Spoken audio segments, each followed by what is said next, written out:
السلام علیکم ورحمۃ اللہ وبرکاتہ۔ وعلیکم السلام ورحمۃ اللہ۔ کہ زباں تم کاٹ لو یا پھر لگا دو ہونٹ پر تالے،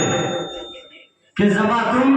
کاٹ لو یا پھر لگا دو ہونٹ پر تالے، میری آواز پر کوئی بھی پہرا ہو نہیں سکتا، مجھے تم بند کر دو تیرگی میں یا سلاخوں میں، مجھے تم بند کر دو تیرگی میں یا سلاخوں میں، پرندہ سوچ کا ہے لیکن ٹھہرا ہو نہیں سکتا،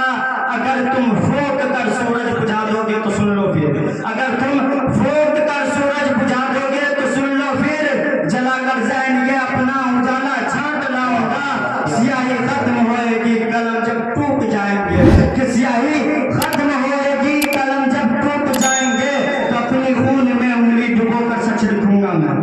سبحان اللہ۔ نحمدہ ونصلی علی رسولہ الکریم، اما بعد۔ یہ نفرت بری ہے نہ پالو اسے، کہ یہ نفرت بری ہے نہ پالو اسے، دلوں میں خلس ہے نکالو اسے، نہ تیرا نہ میرا نہ اس کا نہ اس کا، یہ سب کا وطن ہے بچا لو اسے۔ جشنیوں میں جمہوریہ کے اس مبارک موقع پر ڈائز پر تشریف فرما اساتذہ کرام اور دور دراز سے تشریف لائے ہوئے مہمانان اعظام، اور میں اپنے عزیز ساتھیوں کا دل کی گہرائیوں سے شکریہ ادا کرتا ہوں، اور میں شکر گزار ہوں اپنے ان اساتذہ کرام کا جنہوں نے مجھے اس مبارک پروگرام میں کچھ کہنے کا موقع دیا۔ حضرات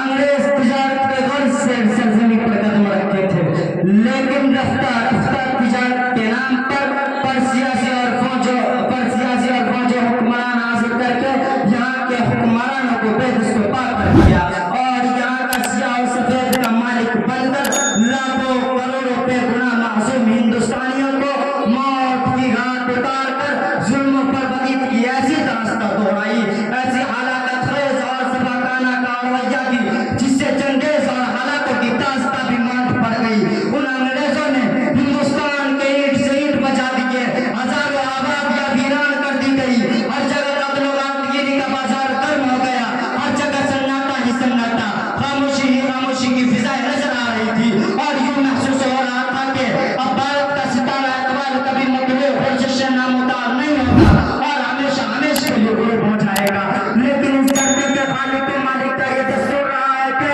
ظلم کی ٹہنی کبھی پھرتی نہیں، کہ ظلم کی ٹہنی کبھی پھرتی نہیں، نہ کاغذ کی صدا چلتی نہیں۔ چنانچہ ہندو مسلم یکتا و اکھنڈتا اتحاد و اتفاق کے نتیجے میں ہندوستان کا وقت بیدار ہوا۔ ٹیپو سلطان، شاہ عبد العزیز، سید احمد شہید، حضرت شاہ اسماعیل شہید، حضرت مولانا محمد قاسم نانوتوی، حضرت مولانا رشید احمد گنگوئی، مہاتما گاندھی، جواہر لال نہرو، ڈاکٹر بھیم راؤ امبیڈکر، سردار ولبھ بھائی پٹیل، ان جیسے ہزاروں رہنماؤں کی قیادت میں لاکھوں لوگوں نے اپنی جانوں کے نذرانے پیش کیے، جام شہادت نوش کیا، گولیاں کھائی، پھانسی کے پھندے پر لٹکائے گئے، آخر وہ دن آ ہی گیا، ان انگریز کے اینٹ سے اینٹ بجا دیے، ان کے سپر سالاروں کے دانتے کھٹے کر دیے، ان کا اقتدار گاندھی کی طرح نکال دیا۔ معززان گرامی، آزادی سے پہلے ہمارا دستور آئین نہیں تھا، کیونکہ اب تک انگریزوں کا قانون چل رہا تھا۔ اب ضرورت یہ کہ ایسے دستور آئین کی جو بھارت کی تعمیر و ترقی کی راہ میں سنگین ثابت ہو، جو ہر قدم پر ساتھ دے سکے اور ہمارا دیش پھر سے اپنی ظلم ورم کو سنوار سکے۔ چنانچہ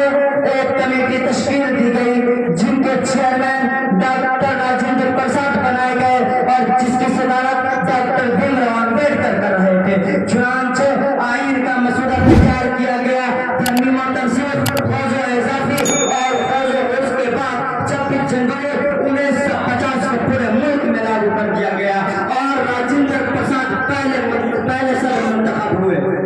اور ہم 26 جنوری کو قومی تہوار کی شکل میں جشنیوں میں جمہوریہ مناتے ہیں، اور اپنے رہنماؤں کا تیار کرتا اور سپاکانتا